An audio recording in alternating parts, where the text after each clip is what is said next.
Listen, right now, 63 light years from where you are lying, it is raining. Not water, not ice, not the soft, steady rain you might be hearing against your window tonight, or the kind you remember from childhood. Petrichor rising from warm pavement, gutters running fast and cold. Glass, molten silicate glass, falling sideways at 4,000 miles per hour through skies the colour of deep cobalt blue. And it has been doing this for longer than our planet has existed. In 2005, astronomers detected something unusual in the data streaming from a small star in the constellation Vulpecula, the little fox. The star itself was unremarkable, medium size, slightly orange, slightly cooler than our sun, but the data wasn't about the star, it was about something orbiting it. There's something they had detected by watching the star's light dim by a fraction of a percent every 2.2 days, a planet so close to its star that a single year there lasts just over 52 hours. A planet where the temperature on the day side reaches 1,000 degrees Celsius. A planet that, in 2013, a team of scientists confirmed was not brown, not grey, not the rust red of Mars or the pale gold of Saturn. Blue, vivid, striking deep blue. The colour of a summer sky above the ocean. The colour of something that should feel familiar, even peaceful. And yet if you were transported there, if you could somehow appear in the atmosphere of this world, you would be dead within milliseconds, not from the heat alone, not from the pressure, but from the rain. Tiny shards of silicate particles, glass in everything but name, and accelerated centipones by winds moving at 8,700 kilometres per hour, faster than any wind ever recorded anywhere in our solar system, scouring everything they touch down to nothing. The planet is called HD 189733b. It is one of the most studied exoplanets in history, and the more we learn about it, the more it forces us to confront a strange and unsettling thought. We found it because it looked blue, and blue in the cosmos does not mean what we thought it meant.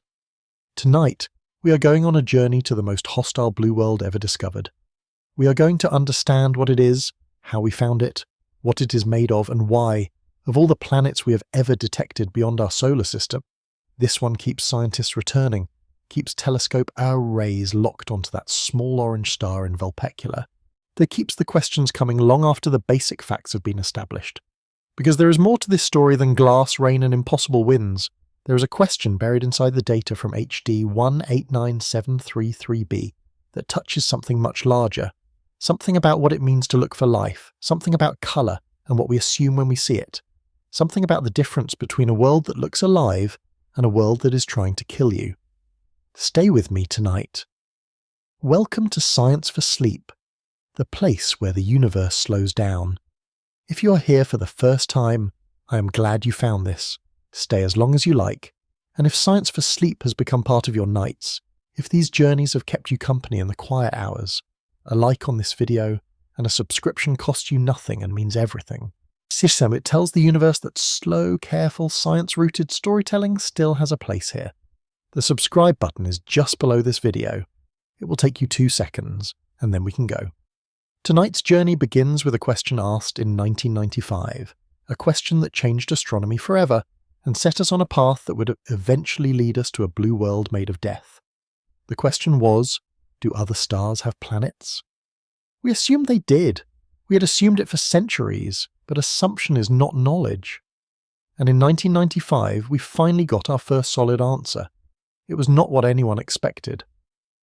On the 6th of October 1995, 2 Swiss astronomers, Michel Mayor and Didier Queloz, working at the Haute-Provence Observatory in southern France, announced the confirmed detection of a planet orbiting a sun-like star.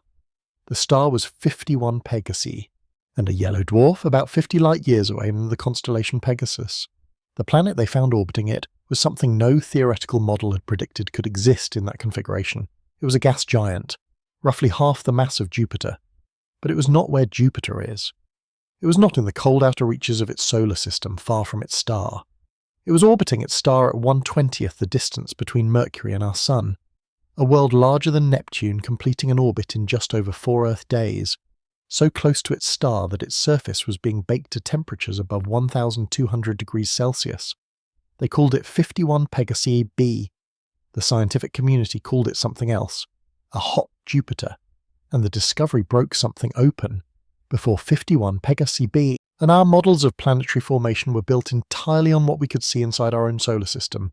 Rocky planets close in, gas giants far out, the inner solar system too hot and radiation battered for anything large to form, the outer solar system cold enough that gas and ice could accumulate into giants. We had one example of planetary formation, and we had built our understanding around it completely. 51 Pegasi b did not fit.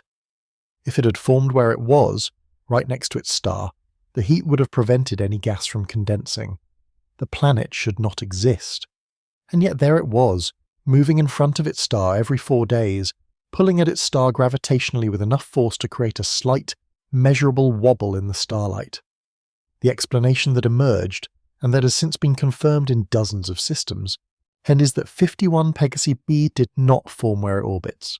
It formed much further out, in the cold outer reaches of its natal solar system, where gas and ice could accumulate into something enormous, and then, over millions of years, gravitational interactions with the gas disk of the young solar system caused it to migrate inward, to spiral slowly toward its star, to lose momentum and drop to an orbit so tight that a year there lasts less than a week. It was the first demonstration of a phenomenon now called planetary migration, and it implied something extraordinary. Solar systems are not static. Planets move. Histories are complicated. The architecture of a planetary system today may look nothing like the architecture of that same system a billion years ago. Mayer and Queloz would share the Nobel Prize in Physics in 2019 for that discovery. 24 years after the fact, the Nobel Committee caught up. But by 2019, of course, the field of exoplanet science had transformed almost beyond recognition. Because 51 Pegasi b had opened a door. Astronomers now knew that planets were out there. Lots of them, perhaps most stars hosting at least one. And they began building instruments designed specifically to find them. The method Mayer and Queloz used was called radial velocity detection, or the Doppler method. A planet orbiting a star does not simply orbit the star. The star orbits the planet too, slightly, both bodies moving around their shared centre of mass. That motion causes the star to wobble, and that wobble changes the wavelength of the light we receive from it. When the star moves toward us, and its light is compressed slightly, shifted toward the blue end of the spectrum. When it moves away, the light stretches and shifted toward the red. By measuring that shift with extreme precision, astronomers can detect the presence of a planet they cannot see directly. It was elegant, it was sensitive, and it worked best for large planets close to their stars. Exactly the kind of world we had not expected to find but found everywhere we looked. But the radial velocity method had a limitation. It could tell you a planet existed. It could give you a minimum mass and an orbital period. What it could not tell you was whether that planet, during its orbit, happened to pass directly between us and its star, whether it transited. And transits, it would turn out, were where the real science lived. And because when a planet passes in front of a star, it does more than block a tiny fraction of the star's light. It filters that light through its atmosphere. And in those filtered wavelengths, in the tiny differences between starlight with atmosphere in the way and starlight without, entire worlds can be decoded. The story of HD 189733b begins with a transit. HD 189733 is a star in the constellation Vulpecula, the Little Fox, a small faint constellation sitting between Cygnus and Aquila, visible from the northern hemisphere in summer and autumn. The star itself is about 80% the mass of our Sun, slightly cooler, slightly more orange. Its name is simply a catalogue number, the 189,733rd entry in the Henry Draper catalogue, a systematic survey of stellar spectra compiled over decades beginning in the late 19th century. There is nothing in that name to suggest the star is special, but on the 12th of October 2005, astronomers Frédéric Bouchy and Didier Queloz, yes, the same Queloz who found 51 Pegasi b a decade earlier, announced the detection of a planet transiting HD 189733. Not just detected through stellar wobble, detected as it crossed the face of its star, dimming the star's light by a measurable repeating amount every 2.219 days. The planet was immediately recognizable as a hot Jupiter, roughly 13% more massive than Jupiter, roughly 14% larger in diameter, inflated by the enormous heat pouring into it from a star it circles at just 0.031 astronomical units, For comparison, Mercury orbits our Sun at 0.39 astronomical units. HD 189733b was more than 12 times closer to its star than Mercury is to ours. At that distance, the planet is almost certainly tidally locked. The same face forever turned toward the star, an eternal day side and an eternal night side. No sunrise, no sunset, no cycle of any kind. Just one hemisphere in permanent searing daylight, the other in permanent cold darkness, and between them a narrow band of perpetual twilight where the two extremes attempt violently to equalize. But here is what made HD 189733b more than just another hot Jupiter on a growing list of hot Jupiters. It transited a nearby star. 63 light-years is nothing on cosmic scales. It is close. Close enough that the star HD 189733 is actually visible, just barely, to the naked eye under dark skies. Binoculars make it easy to be. And close enough that every telescope array on Earth, and eventually every space telescope could point at it with extraordinary precision. The transit geometry was near perfect. The planet crossed almost exactly the center of the star's disk.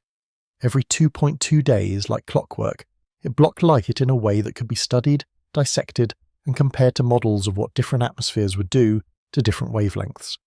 The stage was set for something unprecedented, a detailed atmospheric portrait of a world orbiting another star. And the first thing that portrait revealed was the blue, not immediately. The color of HD 189733b was not confirmed until 2013, in a study led by Tom Evans of the University of Oxford, published in the astrophysical journal Letters. The technique used was called reflected light measurement, not the transmission spectroscopy that reads an atmosphere's chemical fingerprint during transit, but the direct measurement of how much light bounces off the planet's day side as it moves around its star. The concept is simple. Before a planet moves behind its star, we see light from both the star and the sunlit face of the planet. When the planet disappears behind the star, a secondary eclipse, we see only the star. The difference between those two measurements, across different wavelengths, tells us something about the reflective properties of the planet's day side. Evans and his team used the Hubble Space Telescope, specifically its imaging spectrograph, to measure this difference for HD 189733b. What they found was that the planet reflected far more blue light than red light, not a little more, significantly more, and enough to indicate that whatever was in that atmosphere was preferentially scattering blue light, bouncing short wavelength photons back toward us far more efficiently than long wavelength ones. It made the planet blue, deeply, vividly, unmistakably blue. The albedo, the reflectivity, in blue wavelengths was high, higher than clouds of water droplets would produce, higher than what simple gas scattering could explain. The team's analysis pointed to one specific culprit: magnesium silicate particles. Tiny glass-like grains, condensed from the vapor of hot rock that, at HD 189733b's temperatures, exists not as solid or even liquid, but as gas that can rise into the cooler upper atmosphere and crystallize. Glass clouds, not metaphor, not approximation, actual clouds of tiny silicate glass particles, are suspended in the upper atmosphere of a gas giant, reflecting blue light back into space with such efficiency that if you could somehow see this planet from a passing spacecraft, it would glow like a blue marble in the dark. And those clouds, those glittering, deadly clouds, are not floating gently in still air. They are being driven sideways at 8,700 kilometres per hour by winds that have no analogue in our solar system. To understand why the winds on HD 189733b are so violent, you first need to understand what happens to a tidally locked planet. Tidal locking is the result of gravitational forces between a planet and its star. Our own moon is tidally locked to Earth, the same face always toward us, which is why we never see the far side of the moon from Earth's surface. That this happens because the gravitational pull of a larger body stretches and deforms a smaller one slightly, creating a tidal bulge, and over millions of years that bulge acts as a gravitational handle that synchronizes the rotation period with the orbital period. For hot Jupiters orbiting so close to their stars, the timescale for tidal locking is extremely short, a few million years, compared to the billions of years these systems have existed. HD 189733b is almost certainly locked. One face baked in perpetual starlight. One face frozen in perpetual night. On the day side, temperatures reach somewhere between 980 and 1050 degrees Celsius. The atmosphere is energized to extraordinary levels, gases expanding and rising. On the night side, temperatures drop to perhaps 700 degrees Celsius, still impossibly hot by any earthly standard, but several hundred degrees cooler than the day side. That temperature difference creates a pressure differential, and pressure differentials create wind. But the winds on HD 189733b are not simply strong, they are the fastest winds ever confirmed on any planet. Over 8,700 kilometres per hour, with some estimates suggesting gusts that could exceed that. Our own fastest surface winds during the most violent hurricanes reach perhaps 300 kilometres per hour. The jet streams high in Earth's atmosphere move at perhaps 400 kilometres per hour.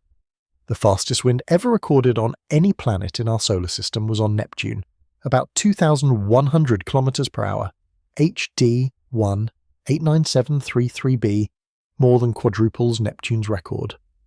At those speeds, anything suspended in the atmosphere, any particle, any droplet, any crystal of glass, is not falling. It is a projectile. The silicate particles in those clouds, driven sideways faster than most artillery shells travel, would pass through a human body as easily as light passes through glass. The rain on HD 189733b is not something you shelter from. It's not a weather event.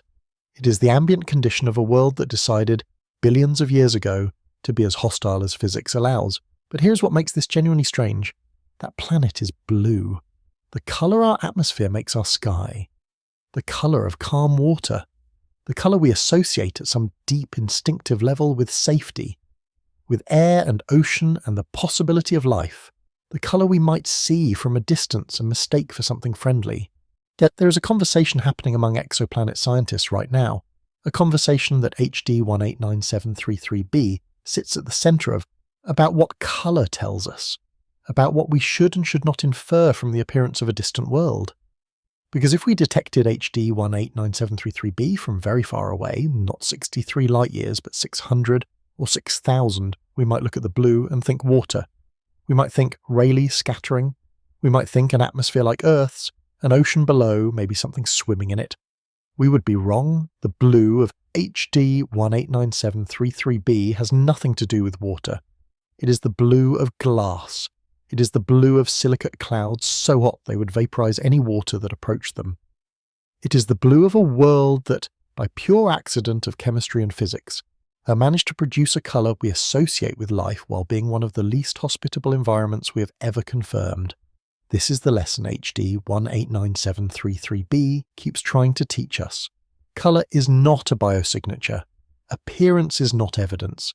Distance and assumptions are dangerous companions, and yet we keep looking. And HD 189733b keeps offering more information than we expected. Each new instrument revealing another layer of a world that seems determined to be fully understood. In 2007, 2 years after the initial detection and 6 years before the blue colour was confirmed, NASA's Spitzer Space Telescope made a different kind of measurement. Instead of looking at reflected or transmitted visible light, Spitzer looked in the infrared at heat. By measuring the infrared brightness of the HD 189733 system as the planet moved around its star, the Spitzer team was able to construct something that should not have been possible from 63 light-years away. A temperature map.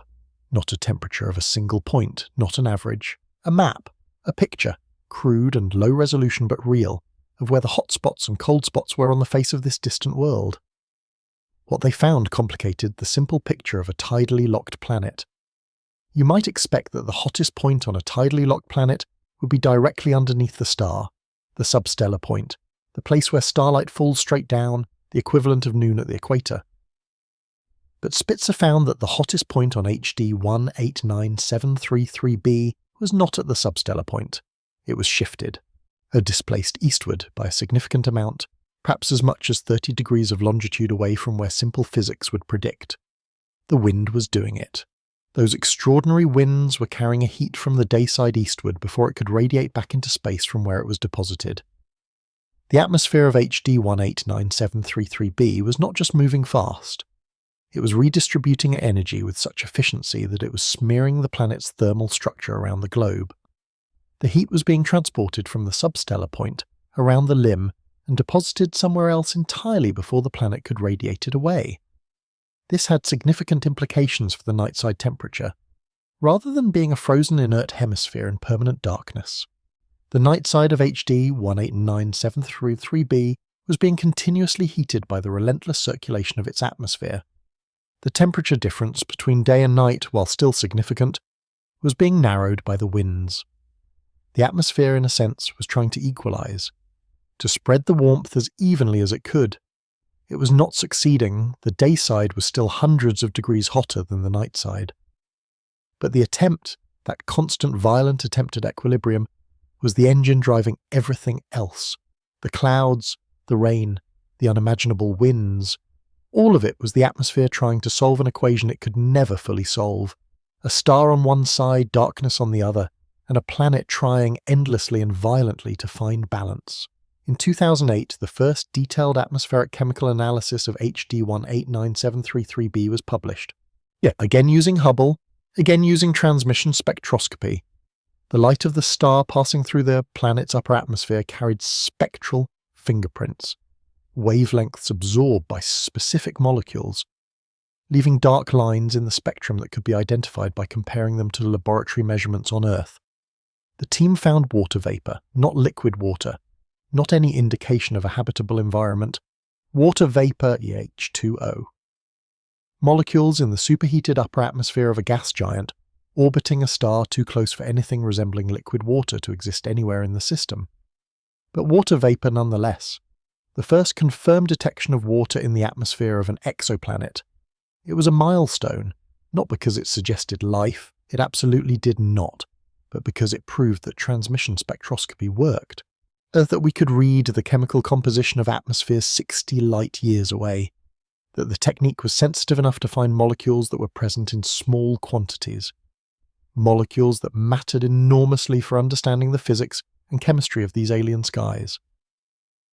Subsequent studies found methane, carbon monoxide, carbon dioxide. Each one a data point in a growing chemical portrait of a world that was chemically rich, genuinely unexpectedly rich in molecular complexity, despite the ferocity of its environment. The methane detection was particularly striking. Methane is a molecule that should not, according to simple chemical equilibrium models, be present in significant quantities at the temperatures HD 189733b experiences. Its presence suggested that the atmosphere was not in equilibrium, so that the violent mixing driven by those extraordinary winds was churning molecules up from deeper layers before they had time to be broken apart by heat, transporting them to cooler upper layers where they could persist longer than their chemistry should allow. The winds were not just physical, they were chemical. They were scrambling the molecular inventory of the atmosphere, mixing layers that would otherwise be separate, creating a soup of compounds that should not coexist but did, because the mixing was happening faster than the reactions destroying them. HD 189733b was not just hostile, it was chemically chaotic, beautifully, scientifically irreducibly chaotic, and in that chaos, researchers began to see something they had not expected to find. The possibility of understanding, not the planet itself, which remained unreachable. We will almost certainly never send any instrument near HD 189733b, let alone a human being, but the possibility of understanding atmospheres in general, of developing techniques and models and interpretive frameworks that would apply not just to this one blue world, but to every world we would ever study from a distance, every exoplanet, every atmosphere, every possible chemistry. HD 189733b in its extremity was a laboratory. The most extreme conditions produced the most extreme signals. The most extreme signals were the easiest to detect, and the easiest to detect signals were where we learned the most about how to read atmospheric science across interstellar distances. We learned on HD 189733b, and everything we learned there we applied somewhere else. In 2010, the Hubble Space Telescope observed HD 189733b during a period of unusual stellar activity. The star HD 189733, the small, slightly orange dwarf, produced an X-ray flare, a burst of high-energy radiation directed straight at the planet on its day side. What happened next was measured, and it was significant. The upper atmosphere of HD 189733b responded. Specifically, hydrogen in the upper atmosphere was heated by the X-ray burst and began to escape. The planet's gravity, already less efficient at retaining atmosphere than a more distant gas giant would be, allowed some of that heated hydrogen to flow outward, a phenomenon called atmospheric escape, or more dramatically, atmospheric evaporation. HD 189733b, it turned out, was slowly losing its atmosphere to its star. Not quickly, not catastrophically on any human timescale. But over the billions of years of the system's history, and the billions of years yet to come, the constant bombardment of stellar radiation was stripping material away from the planet's upper layers. The Hubble team estimated that the planet was losing perhaps 100 to 600 million kilograms of mass per second in the form of the escaped hydrogen.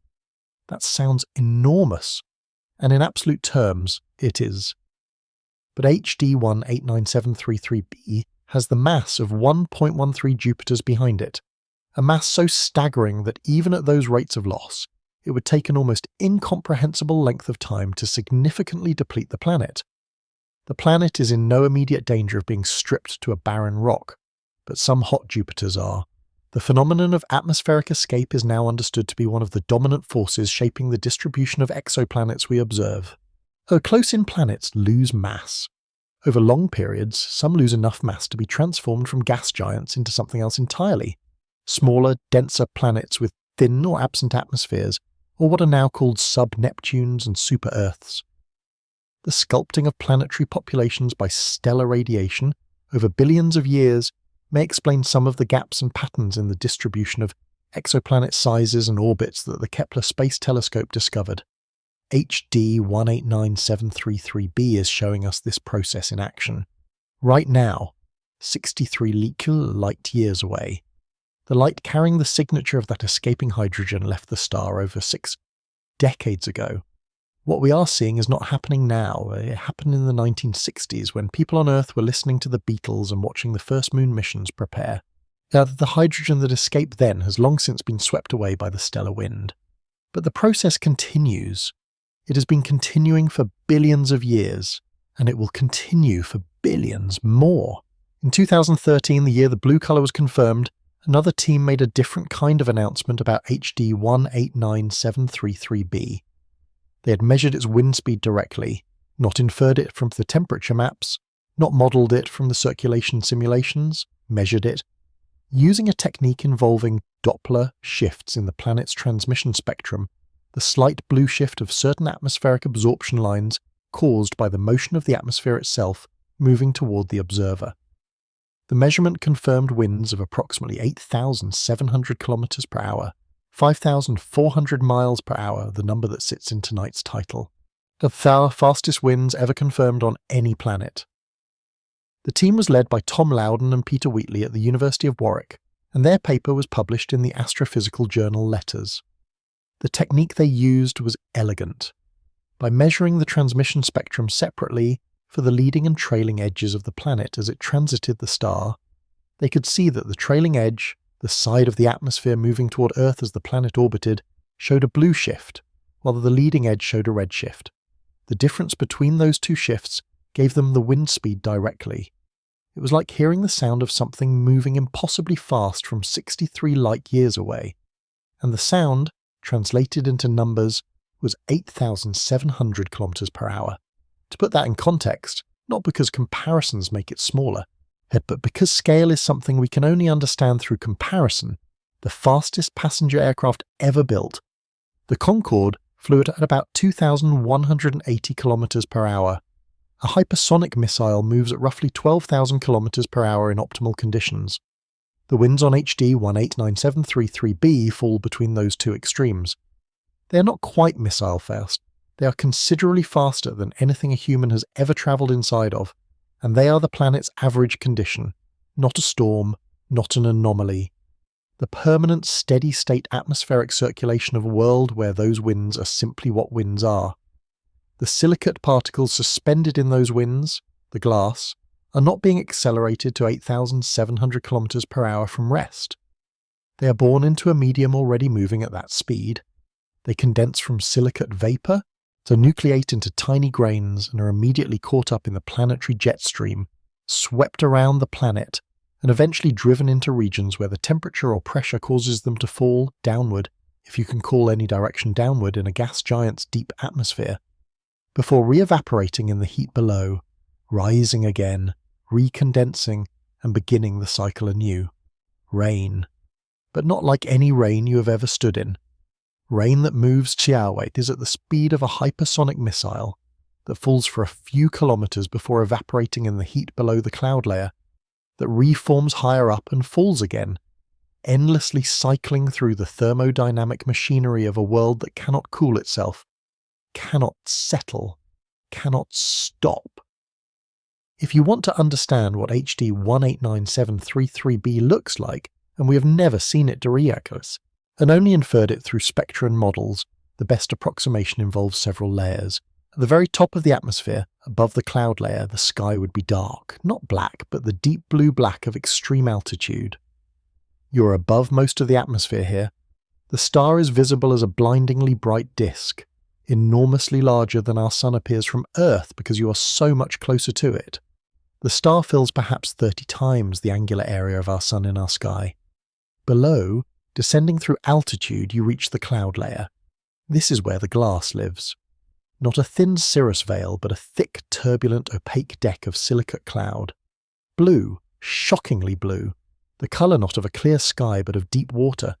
The scattering of blue wavelengths in the tiny glass particles creates a blue so saturated it looks artificial, like something computer-generated for a science fiction film. And through that blue cloud, the wind is screaming. You could not see through the cloud deck. Not from above, not from within. It would be like standing inside a solid blue wall of flying glass. Every particle smaller than a grain of sand, but moving at 4 miles per second.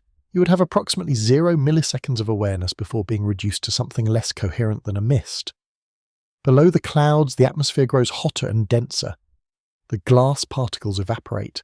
The chemistry changes. Carbon monoxide becomes more prominent.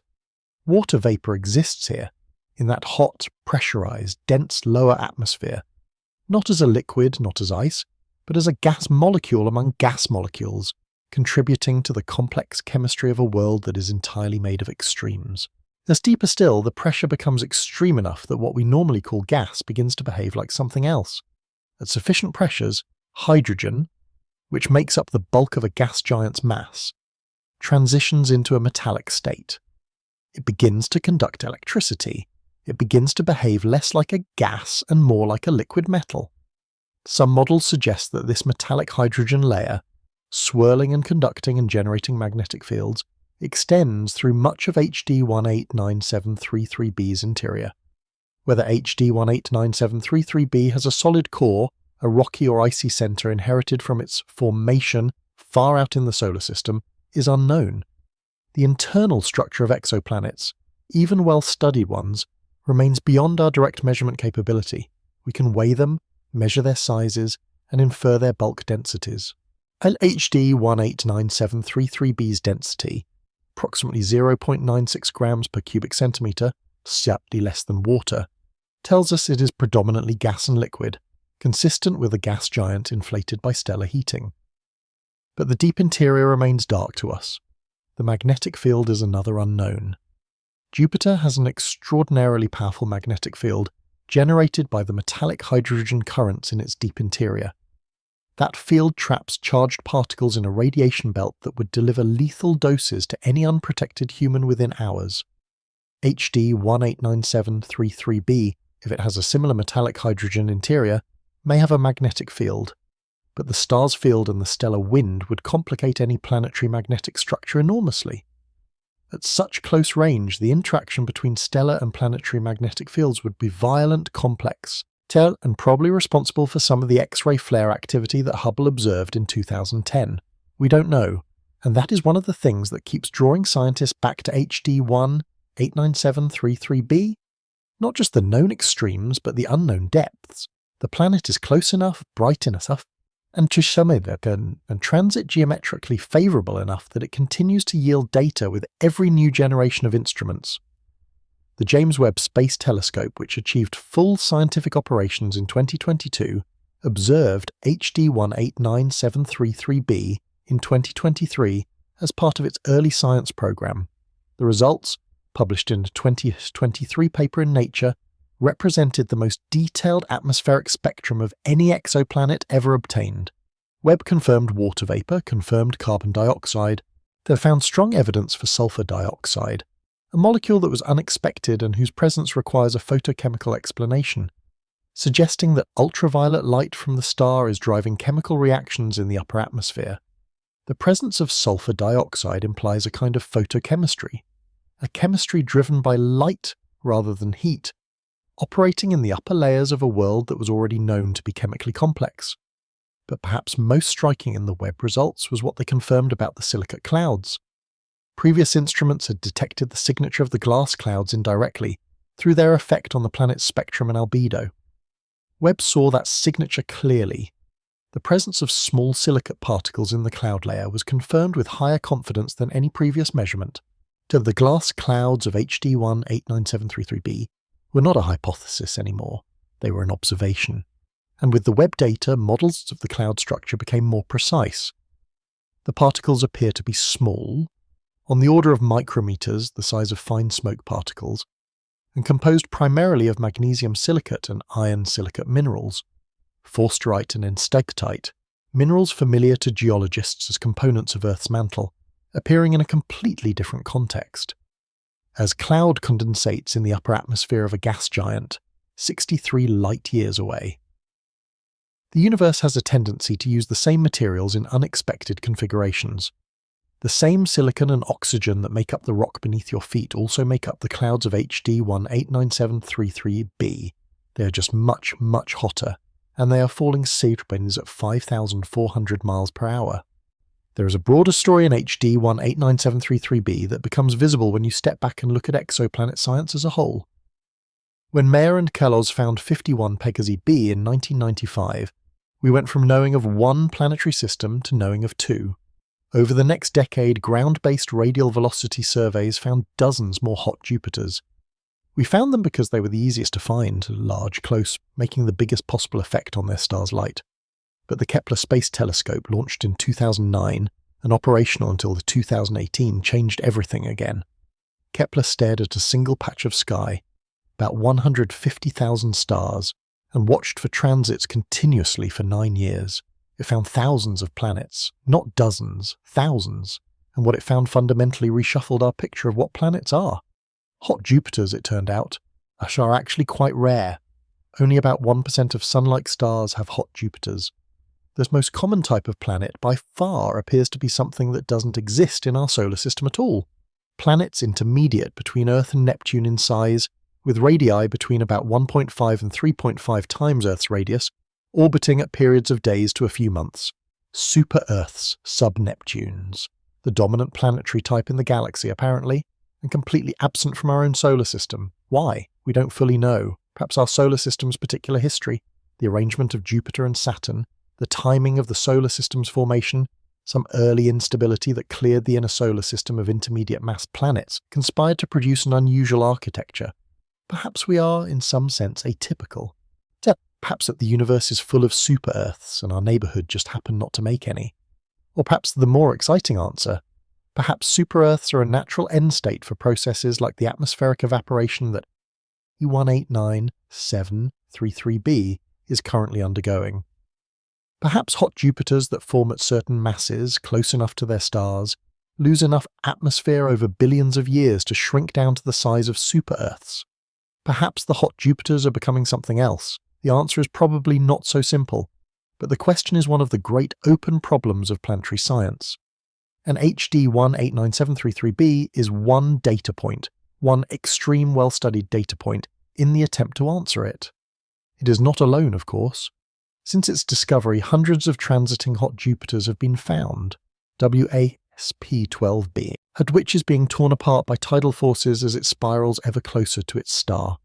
WASP-79b with its exotic retrograde orbit, KELT-9b, with a dayside temperature of over 4,000 degrees Celsius, hotter than some stars. TRES-2b, the darkest known planet, reflecting less than 1% of the light that hits it, blacker than coal. GJ1132b, a rocky world whose original atmosphere was stripped away and replaced by volcanic outgassing. Each one a data point, each one a different extreme, each one a different lesson. And HD189733b remains perhaps the most studied of all of them. Not because it is the most extreme, it is not. Not because it is the most potentially habitable, it is not in any conceivable sense. But because it is close, and it is bright, and it was found early enough to be observed by every major instrument of the last 20 years, and it keeps yielding data, and the data keeps being surprising. There is a concept in science called a model organism. In biology, certain species, fruit flies, zebrafish, roundworms, are studied far more intensively than their intrinsic interest would seem to justify, because their properties make them ideal for experiments. They breed quickly, or their genetics are well characterized, or they are transparent and easy to image. You study them not because you care primarily about them, but because understanding them gives you tools for understanding everything else. HD189733b is the model organism of exoplanetary science. We study it not primarily because we care about this one blue world made of glass, rain, and impossible wind, but we study it because it is the planet we can study most thoroughly, because every technique we develop there can be applied elsewhere, because every surprise it yields forces us to refine our models, because it is our most detailed window into what alien atmospheric science looks like in practice. And what we have learned in that window has been extraordinary. We have learned that atmospheres are chemically complex even in extreme conditions. We have learned that silicate clouds can form in gas giant atmospheres. We have learned that wind speeds can exceed anything in our solar system by a factor of 4. We have learned that colour is not a reliable indicator of surface conditions or habitability. We have learned that stellar radiation actively shapes planetary atmospheres on geological timescales. We have learned that photochemistry operates on planets very different from Earth. We have learned that the universe is stranger and more varied than our single solar system example suggested. And that strangeness, rather than being a barrier to understanding, is the path toward it. There is a next chapter in the story of HD189733b that has already begun. The James Webb Space Telescope's 2023 observations were not the end. They were a new beginning. The sulfur dioxide detection, unexpected, photochemically interesting, scientifically significant, opened questions about the photochemical processes happening in the upper atmosphere. Future observations are planned to look more carefully at the terminator region, the boundary between day and night, where the temperature gradient is steepest and the wind velocities may be highest.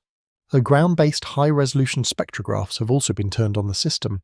Espresso on the Very Large Telescope in Chile, capable of measuring radial velocity variations smaller than the pace of a slow walk, has been used to probe the atmospheric wind structure of HD189733b in unprecedented detail. The 2013 wind speed measurement was already remarkable. Higher resolution data from instruments like Espresso may reveal variations in that wind speed, latitudinal structure in the wind field, or unexpected signatures of specific chemical species at specific altitudes, and the system will be observed by the European Space Agency's Ariel mission, the Atmospheric Remote Sensing Infrared Exoplanet Large Survey, due to launch in 2029. Ariel is designed specifically to take atmospheric spectra of hundreds of exoplanets systematically, and building a statistical library of exoplanet atmospheric diversity. HD189733b will almost certainly be among its most observed targets, given the system's brightness and transit geometry. Whatever Ariel finds, there will be a benchmark against which every other system in the survey is compared. The future of HD189733b as a scientific object is bright. Brighter in a sense than the planet itself, which is visible only because it intercepts the light of its star, a dark body revealed only by what it blocks, or what it reflects, or what it does to the light passing through it. We will not go there. No spacecraft we will build in any generation of human technology will make the journey to another star. The distances are not simply large, they are of a different category of large. A 63 light years means 63 years of travel at the speed of light.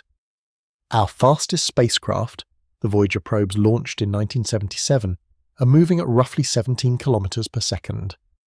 At that speed, reaching HD 189733 would take approximately 1.1 million years. And Voyager is fast by the standards of anything we have ever launched. We will study HD 189733b from here. With telescopes that grow more sensitive with each generation, with techniques that grow more precise with each decade, with models that grow more detailed as computing power increases, we will learn more about the planet without ever going there. We will know its atmospheric composition to extraordinary precision, its wind structure, its cloud dynamics, its thermal map, perhaps its magnetic field. But we will never stand in its glass rain, and perhaps that is just as well. There is a thought experiment that sometimes gets raised in discussions of exoplanet exploration. It goes like this: if aliens existed somewhere else in the galaxy, and if they had telescopes powerful enough to study our solar system from a distance, what would they make of Earth?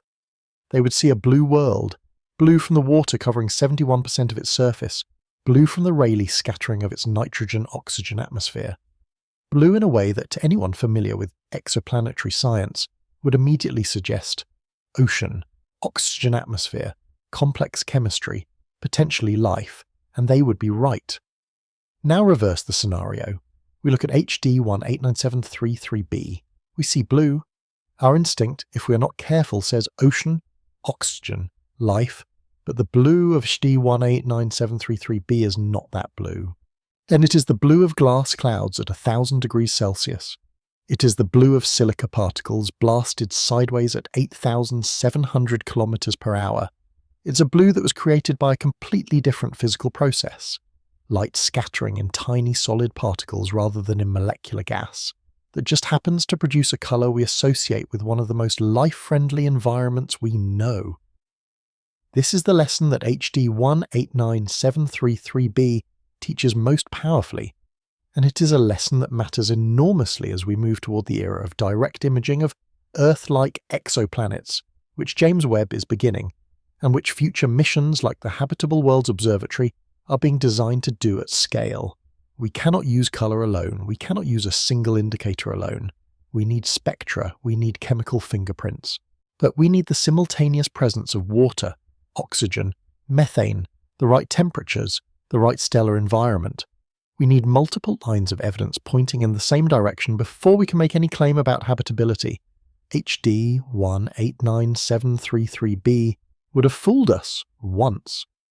In the era before spectroscopy, before we could read atmospheres from 60 light years away, a distant astronomer looking at this blue world might have thought, there it is, something like home. They would have been 63 light years wrong. The universe does not organise itself around our expectations. It does not colour-code its hostile environments in warning shades. It puts glass rain inside blue clouds. It wraps death inside the colour of sky. And so we learn to look deeper. To ask not just what colour but what chemistry, not just what size but what density, and not just whether a planet has an atmosphere but what that atmosphere is made of, how it moves, how it interacts with its star, what it allows and what it destroys. This is what the science of exoplanets has taught us. In the 30 years since Mayer and Queloz changed everything with a wobble in the starlight of 51 Pegasi, that the universe is large and varied and strange, beyond anything we could have imagined from one small solar system around one unremarkable star, that planets are everywhere, that they are diverse in ways we are still discovering, that the tools we need to understand them are powerful but require constant refinement, and that every assumption we bring to the task of reading them, every shortcut we take, every analogy we borrow from what we know is a hypothesis waiting to be tested. And HD 189733b tested several of them, and it is still not finished. Consider for a moment what the night sky would look like if you could see it through the eyes of an instrument rather than human eyes alone. Our eyes are sensitive to a narrow slice of the electromagnetic spectrum, the range we call visible light, roughly 380 to 700 nanometers. This is the range in which our sun puts out most of its energy, which is not a coincidence. We evolved in sunlight, and our photoreceptors were shaped by the spectral distribution of the light available on Earth's surface. But the universe communicates in the full spectrum, Radio waves, microwaves, infrared, visible, ultraviolet, X-rays, gamma rays, all of them carry information. All of them reveal different things. A radio telescope shows you the cool hydrogen gas between stars. An infrared telescope shows you the thermal glow of warm planets and dust. An X-ray telescope shows you the explosions, neutron stars, black holes, stellar flares. The study of exoplanet atmospheres requires the full spectrum. Transmission spectroscopy works across ultraviolet, visible, and infrared wavelengths, each range sensitive to different molecules. Water vapor is best detected in the near-infrared. Sodium and potassium are visible in the optical range. Carbon dioxide has strong features in the infrared. Ozone, which would be a key biosignature, absorbs ultraviolet. HD 189733b has been studied across this full range. Not by any single instrument, no instrument covers everything, but by a succession of instruments, each optimized for different wavelengths, each adding a new piece to the portrait. And Hubble's optical imager for the blue colour, Hubble's spectrograph for sodium and water, Spitzer's infrared detectors for the temperature map, Chandra's X-ray observatory for the stellar flares and their atmospheric effects, ground-based optical spectrographs for the wind speed, and now Webb, covering the infrared in unprecedented detail.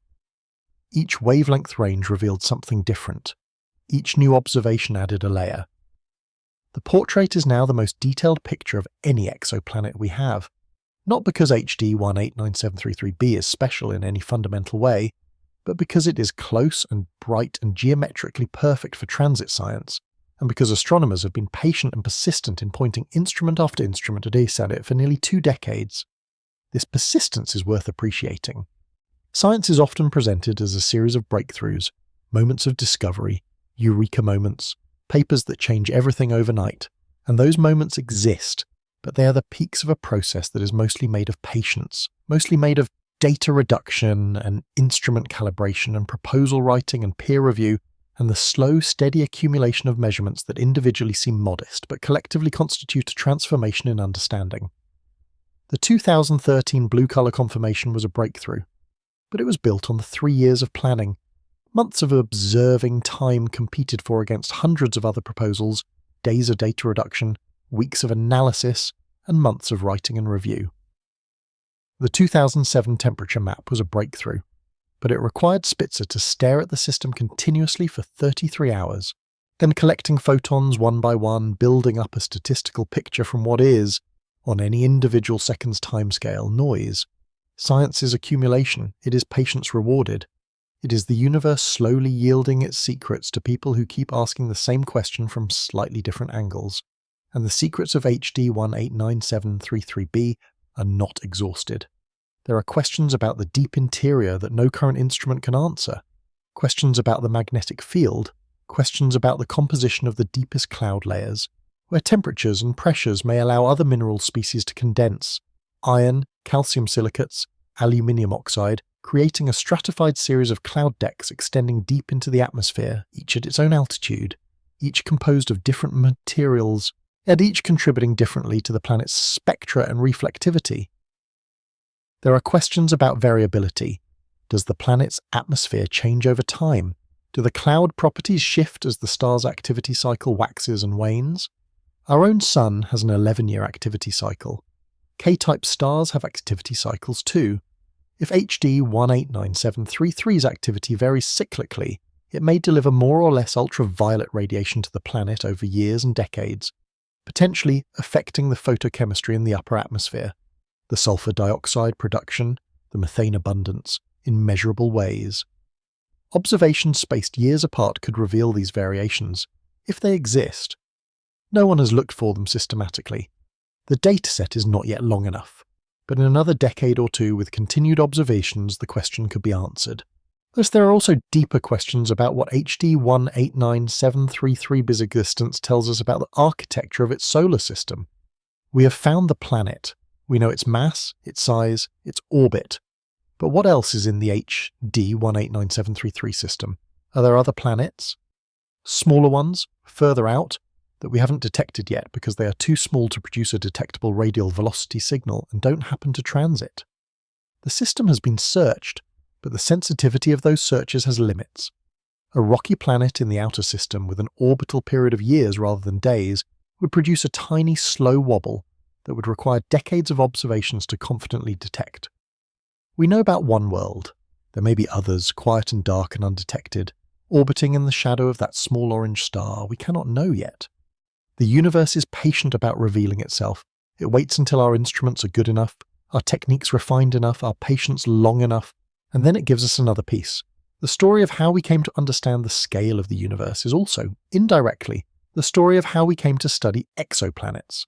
Before the 20th century, astronomers were not certain whether the faint, fuzzy patches of the light visible in large telescopes, the nebulae, were clouds of gas within our own Milky Way or separate galaxies, vast collections of stars as large as our own, separated from us by distances that made the Milky Way's diameter look like a small thing. The debate was settled in the 1920s, when Edwin Hubble measured the distance to the Andromeda Galaxy and found it to be far beyond the Milky Way's edge, not a nearby gas cloud, and a separate galaxy, a universe of separate galaxies, each containing hundreds of billions of stars, each potentially containing hundreds of billions of planets. The scale expanded overnight, or rather over the years it took for Hubble's measurements to be verified and accepted, but in historical terms, overnight. Each expansion of known scale has come with a recalibration of what might be out there. When we discovered that stars other than our Sun existed, we asked whether they too might have planets. When we discovered they did, we asked whether those planets might have life. When we discovered how many there were, we asked how to prioritize the search. HD 189733b is part of that long recalibration, a data point in the ongoing process of understanding what planets are, what atmospheres can be, what the diversity of worlds implies for the universe's capacity to host complexity, not just physical complexity, clouds and winds and glass rain, but the deeper complexity we call life. We don't know whether life is common. We have one example, one biosphere on one small planet around one ordinary star.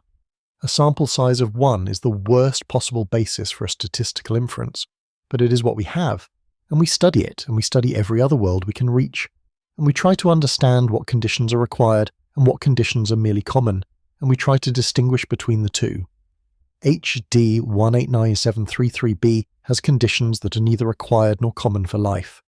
It is a data point at the extreme end of the inhospitable range, but its existence tells us something important, that the same physical laws, the same chemical elements, the same thermodynamic principles that allow Earth to be what it is, can also produce something as ferociously different as a blue gas giant raining glass.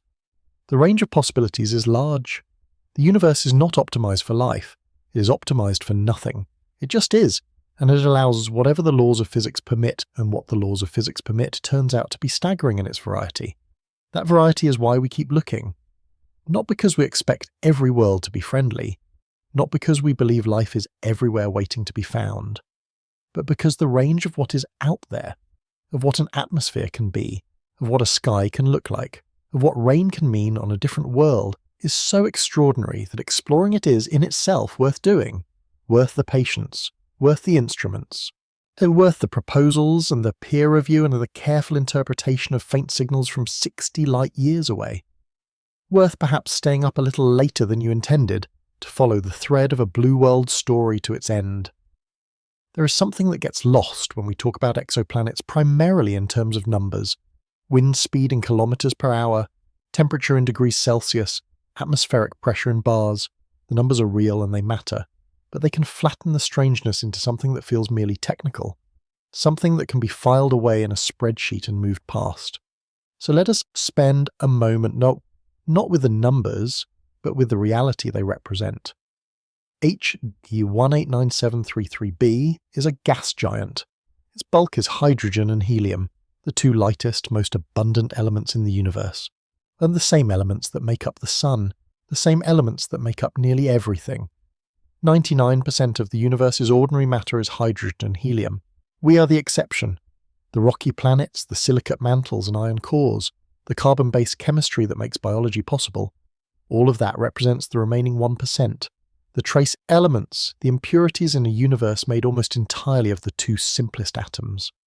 A gas giant like HD 189733b is, in that sense, more representative of the universe than we are. It is what matter does when left to its most basic tendencies. Hydrogen and helium drawn together by gravity, compressed, heated from within, illuminated from without. Our own bodies are made of the rare stuff, the oxygen, carbon, nitrogen, calcium, phosphorus, the entire periodic table of complexity that makes a cell work, that makes a nervous system possible, that makes a thought. All of that came from stars that burned hydrogen and helium and then exploded, seeding the galaxy with heavier elements. The iron in your blood was forged in a stellar core that no longer exists. The calcium in your bones was created in a supernova that predates our sun. The carbon in every organic molecule in your body was made in the belly of a dying star and scattered across light years of space before gravity collected it into the cloud that became our solar system. We are recycled star material. This is not a metaphor. It is nuclear astrophysics. HD 189733b is mostly the original stuff, the primordial, the hydrogen that came out of the Big Bang, plus the helium that formed alongside it in the first 3 minutes of the universe, plus a small admixture of heavier elements accumulated during the planet's formation. The silicates in its clouds, the water vapour in its atmosphere, the carbon monoxide and methane and carbon dioxide, all of those are the trace elements, the rare stuff. But even there, even in those trace amounts, the same atoms that make up the rock beneath your feet and the air in your lungs are present, billions of kilometres away from any star we have ever visited, falling as glass in winds faster than a speeding bullet. There is something humbling in that. There is also something that approaches wonder, if wonder can be a quiet thing rather than a loud one. The physics of a gas giant's atmosphere is a subject of genuine beauty once you become familiar with it.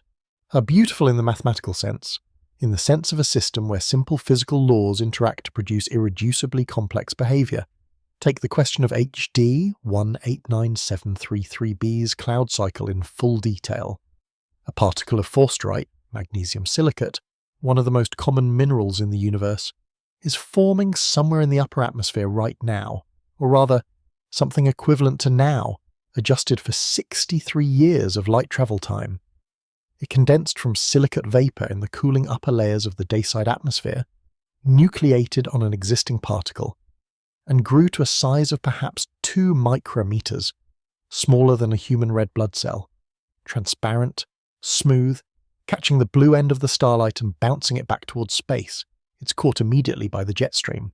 At 2 micrometers and essentially zero aerodynamic resistance, it is not falling through the wind. It is the wind. It moves at whatever speed the surrounding gas moves, 8,700 kilometers per hour, west to east, around the equator. As it travels east from the dayside into the terminator, the boundary between day and night, the temperature around it drops. Other particles condense. The cloud deck here at the terminator may be the thickest, the most densely populated with particles, as the cooling air deposits its condensable material into solid form.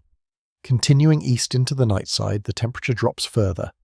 The silicate particle descends with the general downwelling on the cooler night side, falling lower into the atmosphere, where pressures are higher and temperatures are rising again, where the base of the atmosphere that trapping heat below the cloud layer. At some altitude below the cloud deck, the temperature crosses a threshold, the particle does not melt. At HD 189733b temperatures, it evaporates. The solid grain dissolves into gas, its constituent silicon and magnesium and oxygen atoms dispersing into the surrounding atmosphere, mixing with the hydrogen and helium that make up the bulk of the planet. Those atoms will drift in the gas phase. They will be carried upward again by the circulation. They will rise into the cooler upper atmosphere. They will reach the right temperature, the right pressure, the right conditions, and they will condense again. The same atoms, thousands of cycles, billions of years. This is again, and not so different from Earth's water cycle. Water evaporates from the ocean, rises, cools, condenses into clouds, falls as rain, returns to the ocean, evaporates again. The water molecules cycling endlessly. The ocean permanent, but the individual molecules transient. On HD 189733b, the ocean is the atmosphere.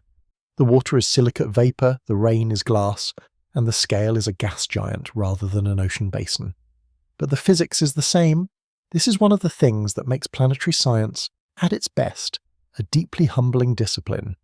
Not because it makes us feel small, though it does, but because it keeps revealing the same underlying physics operating across such wildly different conditions. The same equations that govern the water cycle on Earth govern the silicate cycle on HD 189733b, and the same equations that describe the jet streams in Earth's upper atmosphere describe the super-rotating winds on this distant gas giant. The same electromagnetic interactions that make Earth's sky blue, Rayleigh's scattering of light by molecules, produce a similar blue on HD 189733b through a different mechanism that just happens to produce a similar colour. The universe uses the same rules everywhere. It just uses different materials, and it is one rule: the conservation of energy, the requirement that heat flows from hot to cold, that pressure gradients drive winds, that temperature determines the phase state of matter.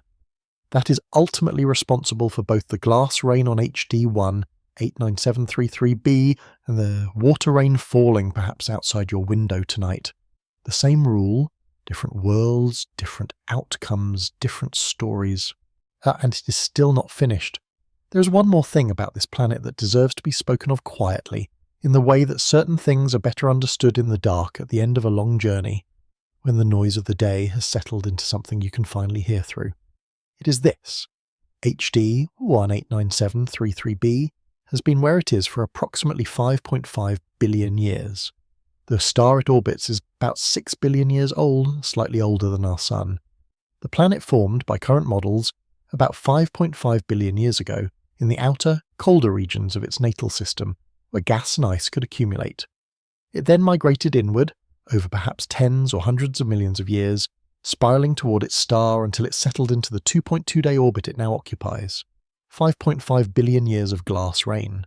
5.5 billion years of 8,700 km/h wind. 5.5 billion years of a 1,000-degree day and a 700-degree night. 5.5 billion years of silicate clouds forming and dissolving and reforming in the upper atmosphere of a world that has never been visited, never been touched, never been changed by any intelligence anywhere.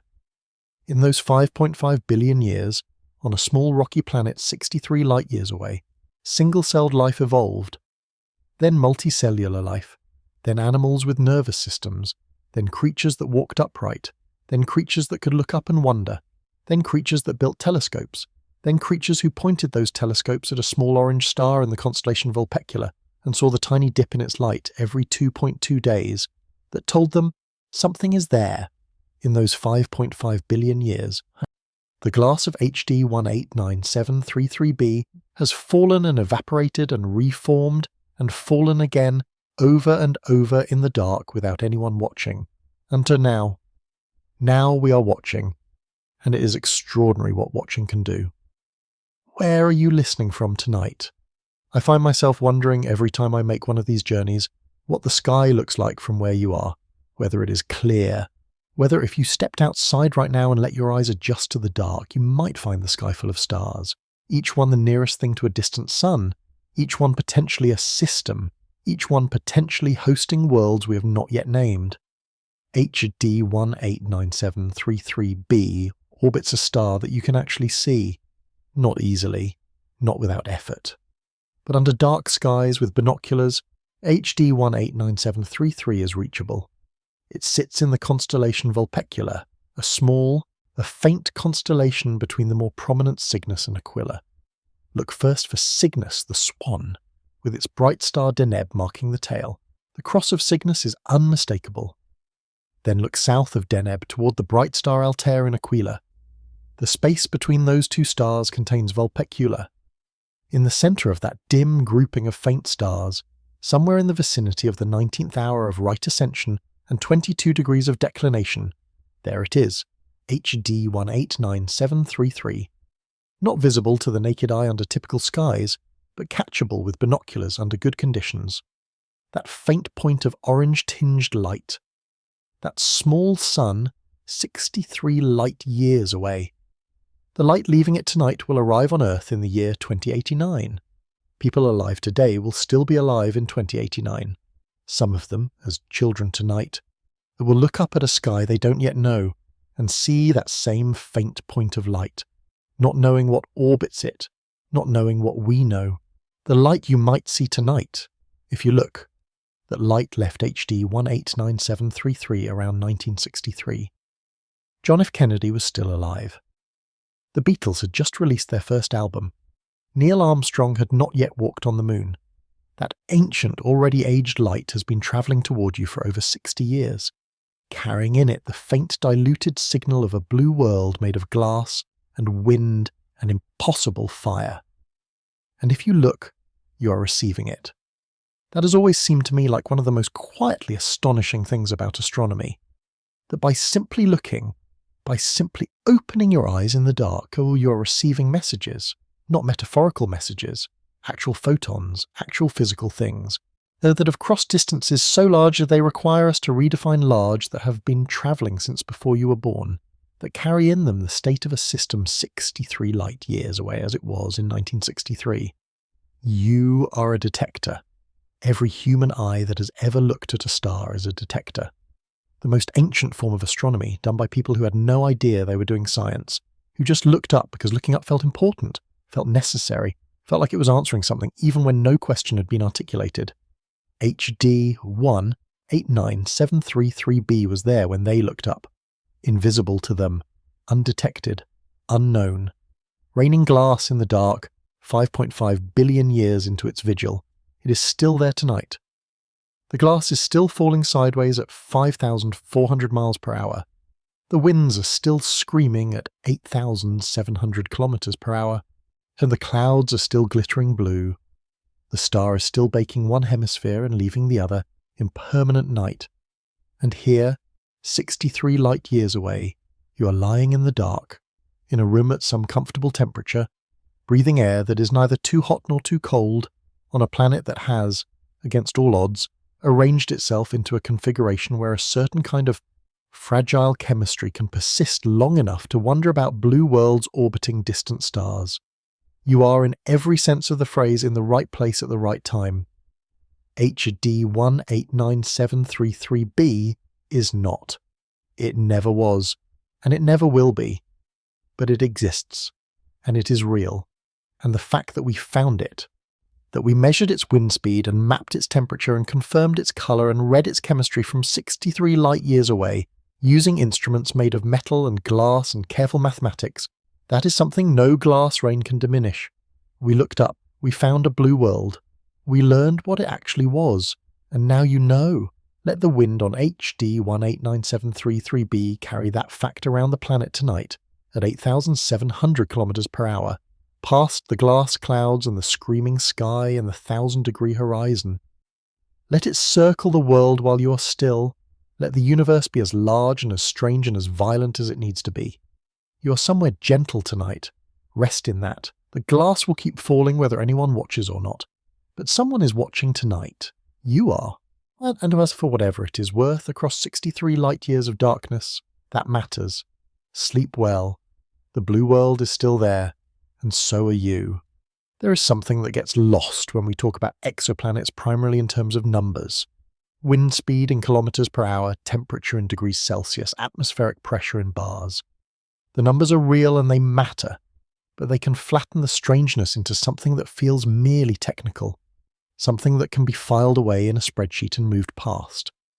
So let us spend some time not with the numbers, but with the reality they represent. HD 189733b is a gas giant. Its bulk is hydrogen and helium, the two lightest, most abundant elements in the universe. The same elements that make up the sun, the same elements that make up nearly everything. 99% of the universe's ordinary matter is hydrogen and helium. We are the exception. The rocky planets, the silicate mantles and iron cores, the carbon-based chemistry that makes biology possible, all of that represents the remaining 1%, the trace elements, the impurities in a universe made almost entirely of the two simplest atoms. A gas giant like HD 189733b is, in that sense, more representative of the universe than we are. It is what matter does when left to its most basic tendencies. Hydrogen and helium drawn together by gravity, compressed, heated from within, illuminated from without. Our own bodies are made of the rare stuff. The oxygen, carbon, nitrogen, calcium, phosphorus, the entire periodic table of complexity that makes a cell work, that makes a nervous system possible, that makes of the sort. All of that came from stars that burned hydrogen and helium and then exploded, seeding the galaxy with heavier elements. The iron in your blood was forged in a stellar core that no longer exists. The calcium in your bones was created in a supernova that predates our sun. The carbon in every organic molecule in your body was made in the belly of a dying star and scattered across light years of space before gravity collected it into the cloud that became our solar system. We are recycled star material. This is not a metaphor. It is nuclear astrophysics.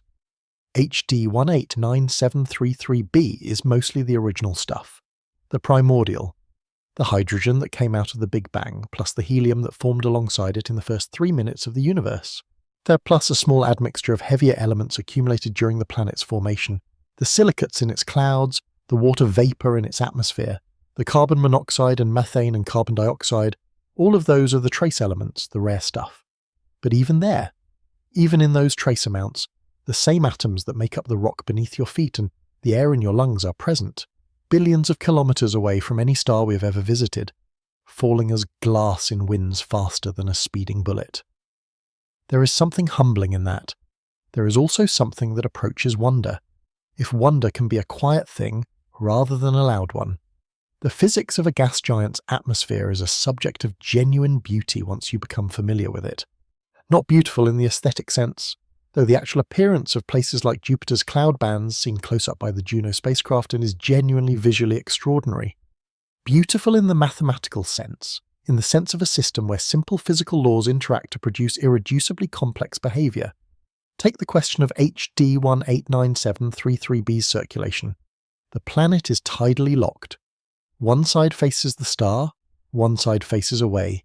The star delivers energy to the day side continuously, heating the atmosphere, causing gas to expand and rise. The night side radiates energy into space, cooling, contracting, falling. The result is a circulation pattern, a global atmosphere in motion, moving energy from where it accumulates to where it can be lost. But HD 189733b is also a rapidly rotating body in the context of its local dynamics. But wait, it does not rotate rapidly on its own. Its rotation period matches its orbital period of 2.2 Earth days, slow by the Sun standards of Jupiter, which rotates in about 10 hours.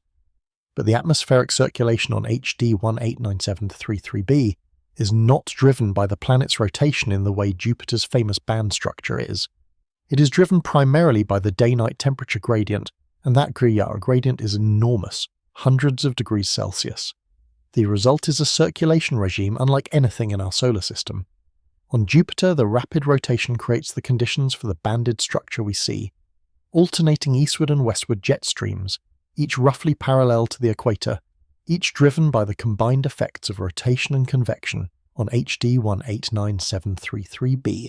The slow rotation and the enormous temperature gradient produce a different pattern, primarily a single dominant super-rotating jet stream flowing from west to east around the equator. That jet stream, the one carrying the glass clouds, is not a simple smooth flow. It is turbulent. It develops eddies and vortices. It interacts with the deep, hot interior of the planet below it. And it is responsible for the eastward displacement of the hottest point that Spitzer measured in 2007. The hotspot shifted downwind of the substellar point, carried east by the relentless zonal flow. Understanding this circulation pattern is not just an academic exercise in exotic planetary meteorology. It matters for how we interpret every measurement we take. That the transmission spectrum, the fingerprint of molecules in the atmosphere, is dominated by the properties of the terminator, the day-night boundary where transit observations see the atmosphere edge on. But the terminator is not a simple uniform ring. It is a dynamic, complex boundary where day-side air and night-side air collide, where temperature gradients are steepest, where winds may be fastest, where chemistry changes rapidly with altitude and longitude. If the circulation pattern varies, if the eastern terminator looks different from the western terminator because the hotspot is shifted east, then different transit observations taken at different orbital phases may give slightly different spectra. The planet is not a static filter. It is a dynamic system, and its dynamism affects every measurement we take of it. Accounting for three-dimensional atmospheric structure in the interpretation of exoplanet spectra is one of the active research frontiers in the field. Models that assume a simple uniform atmosphere along the terminator will produce biased results. Models that incorporate the full three-dimensional circulation, the hotspot displacement, the temperature gradients, the wind shear, are far more computationally expensive but far more accurate. HD 189733b is the planet where these models are most thoroughly tested. Because it has been observed so many times in so many different ways, any model of its three-dimensional atmosphere can be checked against a rich observational dataset. Discrepancies between model and observation reveal places where our understanding is incomplete, and agreements between model and observation reveal places where we have gotten something right. It is a scientific dialogue. The universe asks a question. Here is the spectrum I produce. Here is the temperature map. Here is the wind speed. And we propose an answer, and the universe either confirms or rejects it, and we refine our answer, and the universe responds again. The dialogue has been going on since 2005. It is still going on. What the dialogue has taught us, in broad terms, is this. HD 189733b's atmosphere is more complicated than the simplest models predicted, but more orderly than the most pessimistic models feared. The chemistry is complex but interpretable. The dynamics are extreme but governed by physical laws we understand. The clouds are unexpected in their composition, silicate rather than water ice, to glass rather than water droplets, but their formation mechanism follows the same physical principles as cloud formation anywhere else. Gas rises, cools, and if the cooling is sufficient, condenses into particles. The difference between Earth's water clouds and HD 189733b's silicate clouds is not in the physics. It is in the temperature. It is in what material happens to be available, at what temperature, at what altitude. Given hot enough temperatures, silicates vaporize. Given cooler altitudes, they recondense. The result on HD 189733b is glass. On a cooler, wetter world, the result is water droplets. Same physics, different materials, different worlds. The story of how hot Jupiters came to dominate the early years of exoplanet science is worth telling. That because it shaped everything that came after it, including how we study HD 189733b today. When Mayer and Queloz announced 51 Pegasi b in 1995, the initial response from the scientific community was charitably skeptical. The results were extraordinary. Extraordinary claims, as the phrase goes, require extraordinary evidence. The detection was real. Other groups confirmed it quickly, but the interpretation, the inference that 51 Pegasi b was a gas giant in a 4-day orbit, required accepting something that most planetary scientists had not thought possible. The debate that followed was productive. It forced theorists to revisit their models of planetary formation and migration. It produced a new understanding of how planets move through the protoplanetary disk. And it calibrated the community's appetite for surprise, taught astronomers that the universe was under no obligation to produce solar systems that looked like ours. Over the following decade, the radial velocity surveys found more hot Jupiters. Each new discovery refined the statistics. How common were they? Around 1% of Sun-like stars, as it turned out. Less common than the initial sample suggested, because the initial instruments were most sensitive to the most detectable planets, introducing a bias. But they were real and numerous, and they represented a class of planet with no analogue in our own neighbourhood. The theoretical response to hot Jupiters shaped the science of HD 189733b in important ways. By 2005, when HD 189733b was discovered, the migration theory was well established. The question had shifted from why do hot Jupiters exist to what are they like. The first transiting hot Jupiter, HD 209458b, had been found in 1999 and had already yielded the first detection of sodium in an exoplanet atmosphere and the first direct evidence of atmospheric escape. The template was established. Transit the planet, take spectra, read the atmosphere. HD 189733b fit perfectly into that template and then exceeded it. It was close enough and its host star bright enough that the signal-to-noise ratio was exceptional by the standards of the era. The transmission spectrum was readable. The secondary eclipse measurements were feasible. The system became, in practical terms, the best-studied exoplanet of its era, the one where the most techniques could be applied most fruitfully. But the science of exoplanets did not stop with hot Jupiters. The Kepler mission, which launched in 2009 and returned data until 2018, opened an entirely different window. Where radial velocity surveys had found the easiest to detect planets, massive close making big signals, Kepler found what was actually common. By staring at 150,000 stars for 4 years and watching for transit dips as small as 0.01%, Kepler found planets Earth-sized and smaller, planets in the habitable zones of their stars, planets with densities suggesting they were rocky, planets in multiple planet systems, with orbits so precisely arranged that their gravitational interactions produced timing variations that revealed even more planets that didn't transit.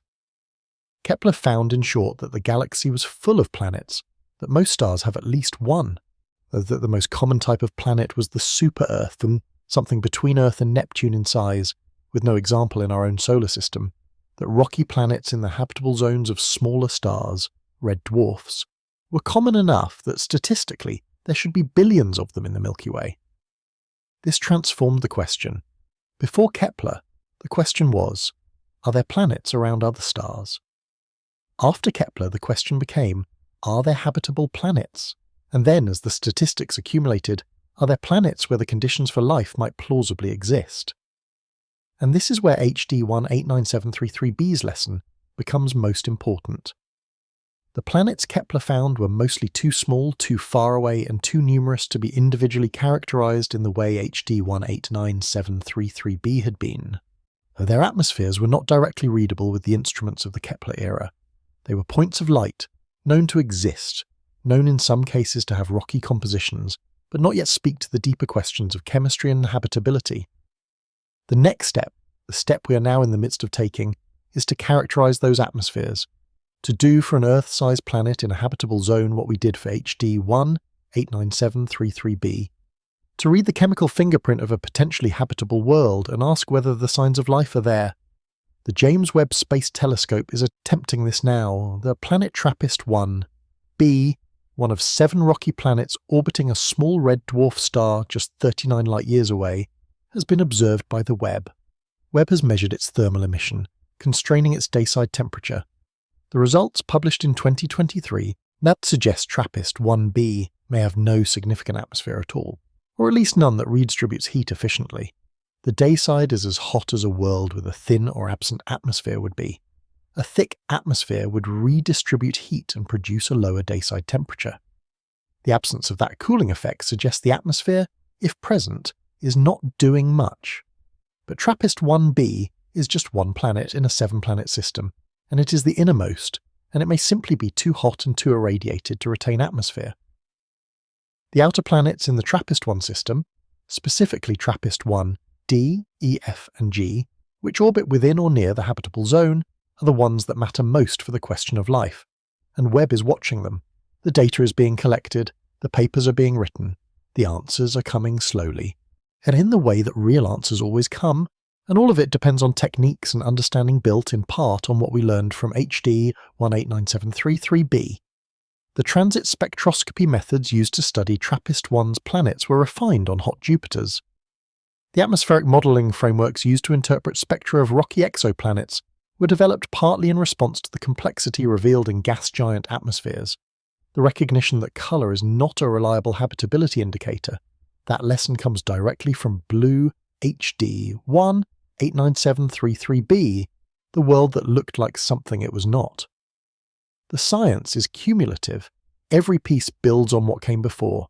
Every extreme world teaches us something about the middle ground. HD 189733b, at its ferocious extreme, has been one of the most important teachers. There's something that rarely makes it into scientific papers, but that anyone who has spent time thinking about exoplanets eventually confronts is the question of what it means, personally philosophically, to know that there are planets like HD 189733b.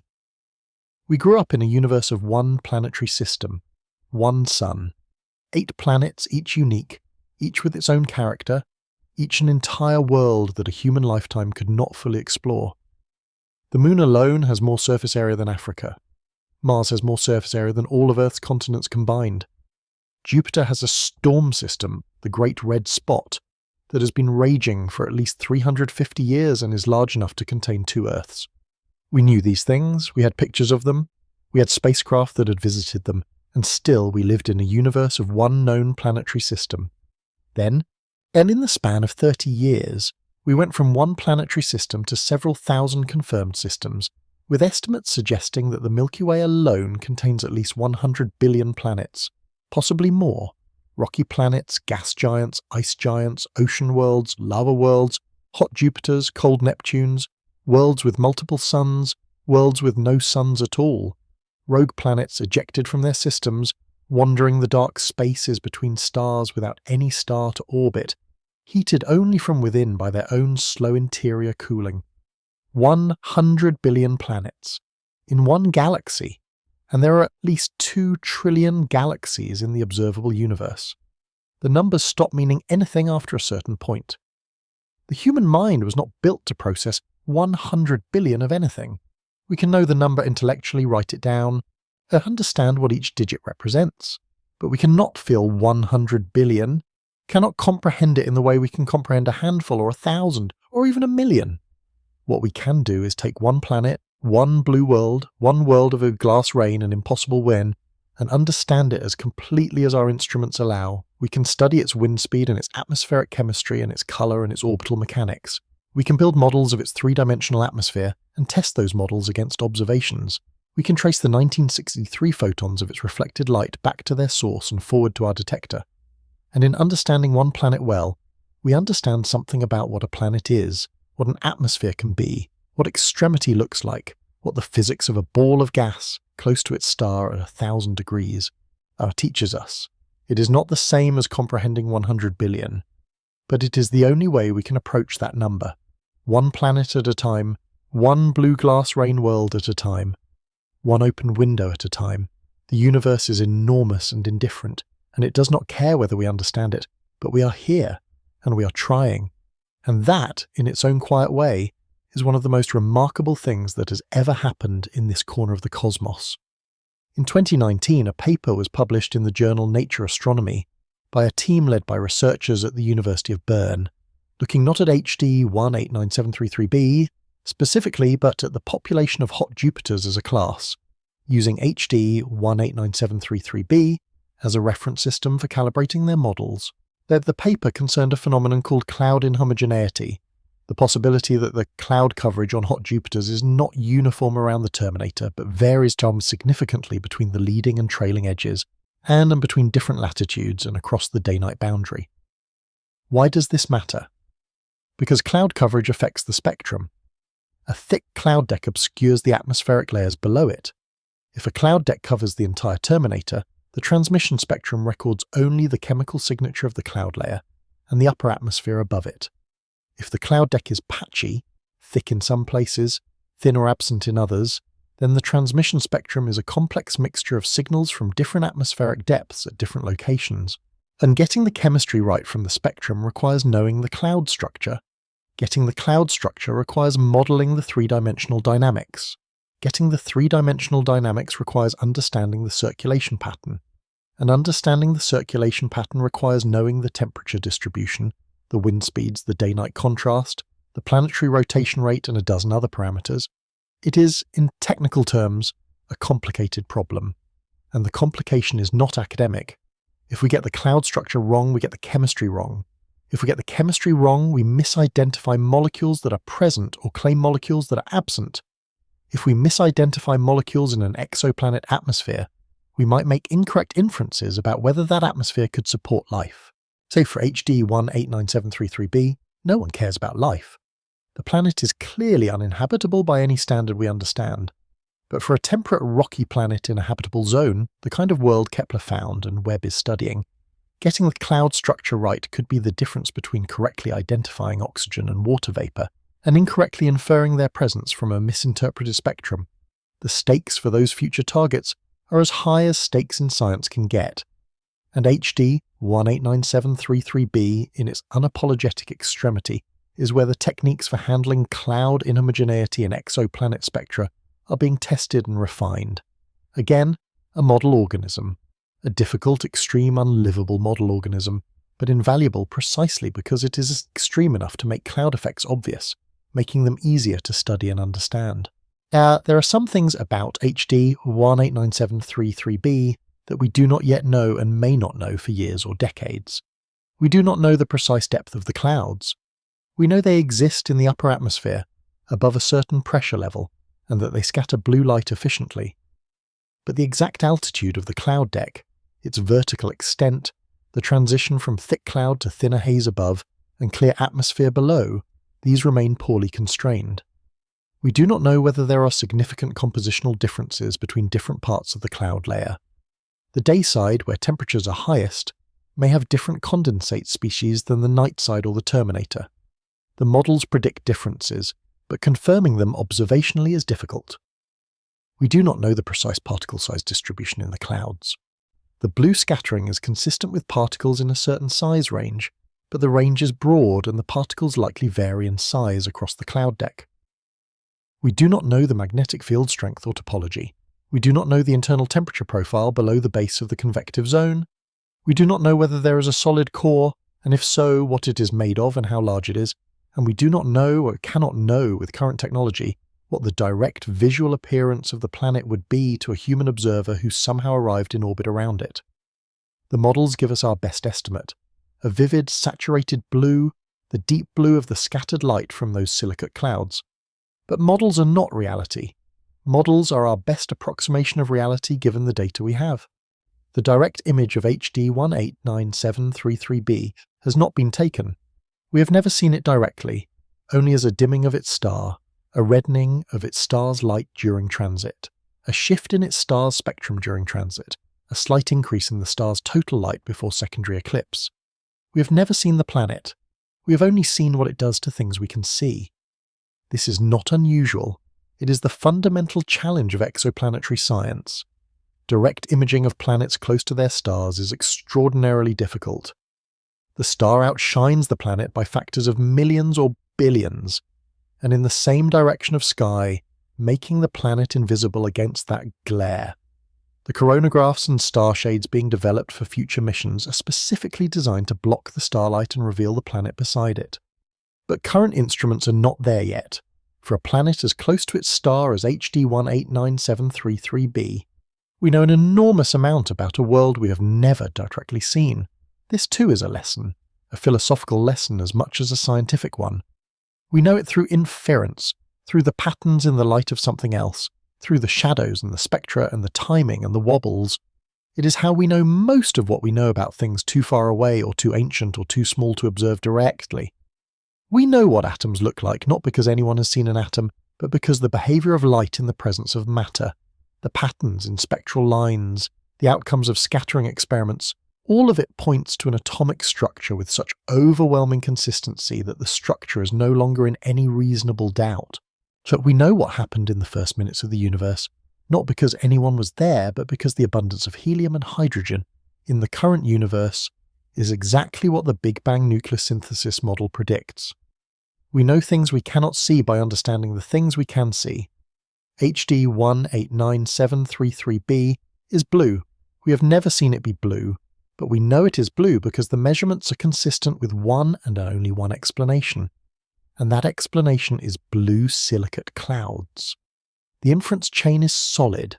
The conclusion is real. This is the nature of science, not direct perception but inference, not certainty but the progressive elimination of alternatives until one explanation remains that is consistent with all available data, not seeing but understanding what we could not otherwise see. And understanding HD 189733b, that blue glass world, that gas giant baking in the light of its too close star, that impossibly hostile place that nevertheless looks, from a great enough distance, like it might be something like home. Understanding it has made us better at understanding everything else. We are better at reading atmospheres because of it, better at modelling circulation, better at interpreting spectra, better at recognising the assumptions we bring to the analysis of distant worlds, better at separating what a planet looks like from what a planet is. To understand where exoplanet science is going, where the study of worlds like HD 189733b is leading, you need to understand what we mean when we talk about biosignatures. A biosignature is a chemical or physical indicator that could only, or most plausibly, be produced by biological processes. Oxygen's the classic example. Free molecular oxygen, O2, is chemically reactive. In the absence of a continuous source replenishing it, atmospheric oxygen would bond with rock and organic material and disappear within a few million years, a short time on geological scales. The reason Earth's atmosphere is 21% oxygen is that photosynthetic life has been producing it for about 2.4 billion years, faster than geological processes can remove it. If you detected 21% oxygen in a rocky exoplanet's atmosphere, combined with methane, another gas that reacts quickly with oxygen and must be continuously replenished, you would have a strong case for biology. The problem is that false positives exist. Oxygen can be produced abiotically, by photochemical breakdown of water vapor, for instance, followed by the escape of hydrogen to space. A planet close enough to its star for significant water photolysis could accumulate oxygen without any life. Distinguishing biological oxygen from abiotic oxygen requires additional context: the presence of liquid water, the right stellar environment, the co-presence of other molecules, the absence of known abiotic explanations. This is where HD 189733b enters the biosignature story. On HD 189733b, there is no biology. There cannot be. The temperatures are lethal, the pressures at the cloud level are extreme, the irradiation from the nearby star is ferocious, and the planet is a gas giant without any solid surface where liquid water could pool. There is no ambiguity here. No one is looking for life on HD 189733b. But the planet does something useful for biosignature science. It produces false positives. Its atmosphere contains sulfur dioxide, a molecule that requires photochemical processes to explain. Its atmosphere contains methane in quantities that simple equilibrium chemistry predicts should not be there, requiring disequilibrium mixing. Its atmosphere contains carbon dioxide and carbon monoxide in a mixture that might, in a different context and a different system, raise questions. None of these molecules on HD 189733b indicate life. We know that. But the fact that abiotic processes, photochemistry, disequilibrium mixing, extreme temperature and pressure gradients, can produce these signatures means that the same signatures elsewhere cannot automatically be attributed to biology. Understanding why HD 189733b has the chemistry it has, without biology, is essential for building the interpretive framework that will allow us to correctly evaluate those signatures when we find them on potentially habitable worlds. If you want to detect life on a distant planet, you need to know everything that non-life can produce.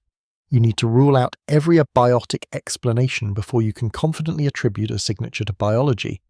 And ruling out abiotic explanations requires understanding abiotic chemistry, the photochemistry, the thermochemistry, the mixing and transport and reaction kinetics of atmospheres pushed to their limits by stellar radiation and extreme temperatures.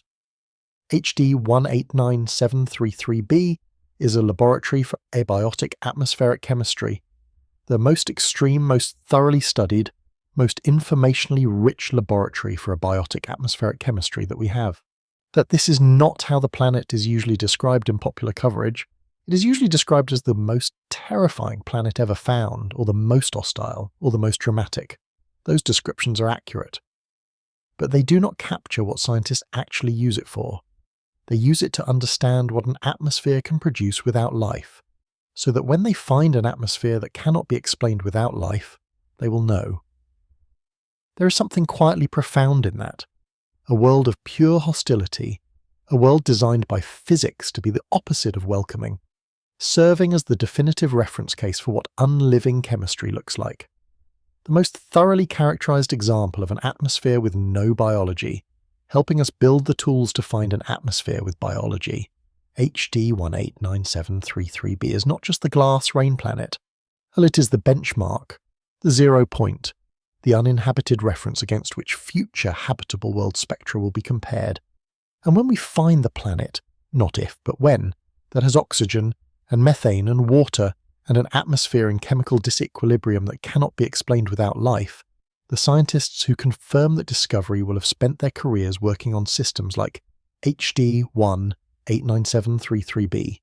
The models they use will have been calibrated on HD 189733b. The techniques they employ will have been tested on HD 189733b. The blue world will have helped find the green one. If you are still with me, if this journey has kept you company through the dark hours, I want you to know that your being here matters. The quiet act of staying, of listening, of following a thread of science through the night. It is what allows these stories to be told. A like on this video, a subscription to Science for Sleep. These small gestures are what allow us to keep making these journeys together. The subscribe button is just below. And now, let us continue into the final hours of this night. There is one more thing about the star HD 189733 that deserves attention, because the planet cannot be understood in isolation from the star it orbits. HD 189733 is a K-type star, slightly smaller, slightly cooler, slightly more orange than our Sun. It is a main sequence star burning hydrogen in its core, stable on timescales of billions of years. Its age, estimated at around 6 billion years, that means it has already outlived our Sun's current age by about 500 million years, and has another few billion years of stable main sequence life remaining before it begins to expand. But K-type stars have a characteristic that is relevant to the planets around them. They are more active than G-type stars like our Sun in terms of stellar flares and X-ray emission, particularly when young. The 2010 X-ray flare observation of HD 189733 confirmed that the star does produce flares, not constantly but occasionally, and with enough energy to affect the planet's upper atmosphere. This activity has implications for the long-term history of the atmosphere. A planet receiving more X-ray and ultraviolet flux loses atmosphere more readily. Over the 6 billion years of HD 189733's history, the planet may have lost a significant amount of mass from its outer atmosphere. Whether this has appreciably changed the planet's properties is unclear. It is a very massive planet, and the escape rates measured in 2010 are not sufficient to alter the bulk composition on any reasonable timescale. But for smaller planets around K-type stars, the stellar activity is a serious constraint on habitability. Active young K-type stars can strip the atmosphere from a small rocky planet before it has time to develop any protective geological or magnetic systems. This is one of the reasons why the innermost planets of TRAPPIST-1, a very small, very active M-type star, may have lost their atmospheres. The TRAPPIST-1 system, as exciting as it is in terms of the potential habitability of its outer planets, has been subjected to enormous amounts of stellar radiation in its history. Whether the outer planets retained their atmospheres, whether magnetic fields protected them, whether geology replenished what stellar radiation stripped, these are open questions that future observations will attempt to address. HD 189733b again provides context. By studying how the active K-type star HD 189733 affects its gas giant planet, how the X-ray flares accelerate atmospheric escape, how the ultraviolet radiation drives photochemistry, we build understanding that we apply to the question of habitability around similarly active smaller stars. The gas giant is the easy case.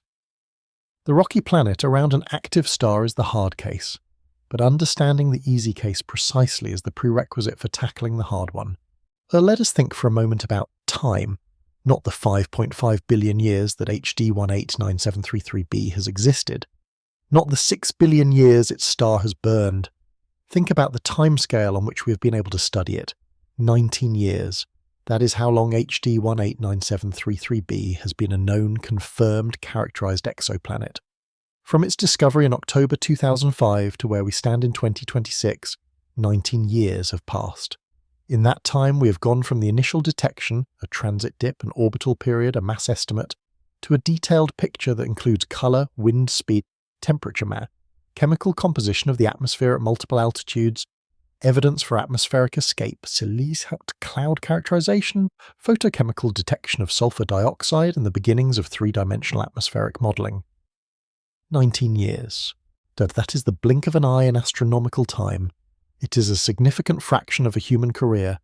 It is long enough to go from discovery to detailed understanding for one world 63 light years away, using instruments that did not exist at the moment of discovery and which are becoming more powerful with each successive generation. The science is accelerating.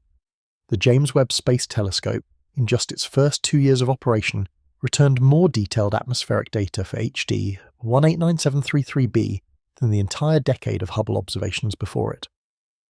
The next generation of telescopes, the extremely large telescope now under construction in Chile, with its mirror 39 meters across. The proposed LUVOIR and HABEX mission concepts for a large space telescope optimized for direct imaging and spectroscopy of Earth-like planets will make Webb look like an early instrument. In 10 years, the data we have on HD 189733b will seem incomplete compared to what we will have then. In 20 years, the current detailed picture will be a rough sketch compared to the portrait that new instruments will draw. And the habitable worlds, the planets we are really looking for, the ones where the question of life might be answered, those are coming into focus too. Not quickly, not easily. The signals are harder, the planets smaller and fainter, the host stars different in complicating ways. But they are coming. The techniques being developed and tested on HD 189733b will be deployed on those worlds. The science is building towards something. No one knows exactly what that something is. It could be detection of what looks like a biosignature requiring decades more work to confirm. It could be the absence of biosignatures across a statistically significant sample of habitable zone planets, which would be a different kind of answer, lonely but definitive. It could be something unexpected, a chemical signature that no model predicted, a planetary type no one imagined, a result that once again forces us to revise our understanding of what is possible. The universe has surprised us at every scale we have examined. The microbial world was invisible until we invented microscopes and then turned out to be responsible for most of Earth's metabolic activity. The subatomic world was inaccessible until we built accelerators and then turned out to operate by quantum mechanical rules no one had guessed. The distant universe was invisible until we built better telescopes and then turned out to contain billions of galaxies when we had assumed it might contain just one. We should not be surprised if the exoplanet story produces its own category of surprise. A biosignature that turns out to be abiotic, a planet with life that doesn't produce recognizable biosignatures, a form of chemistry so different from Earth's that our instruments are not designed to detect it, a universe that turns out to be both full of planets and, as far as we can tell, nearly devoid of the complexity we call life, or that turns out to have life everywhere, in every second solar system. They're so common that the real surprise was our assumption of uniqueness. We do not know. That is the honest answer. We do not know. What we know is that 63 light-years away, a blue world is raining glass in winds that move at 8,700 kilometres per hour, and we can measure those winds from here. And the fact that we can is one of the most remarkable things our species has ever accomplished. We did it by building instruments and mathematics and careful, patient inference. We did it by being willing to be surprised. We did it by not assuming the universe would look like what we expected it to look like. We found the blue world. We looked deeper. We found the glass. Now we keep looking. All of that matters. And all of it will matter more as we turn our increasingly powerful instruments toward worlds that actually could be habitable. Worlds where getting the interpretation right might eventually answer the question that underlies all of this work. The question that HD 189733b forces us to take seriously precisely because it could so easily have fooled us. The question of whether we are alone. We do not know the answer. We have not found it yet. Every planet we study, every atmosphere we read, every spectrum we interpret brings us either closer to the answer or teaches us why the answer is harder to find than we hoped. HD 189733b taught us that blue does not mean life.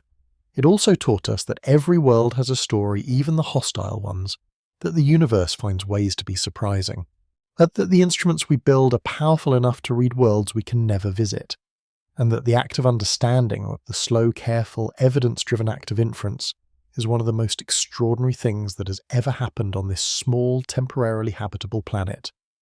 You are here for it.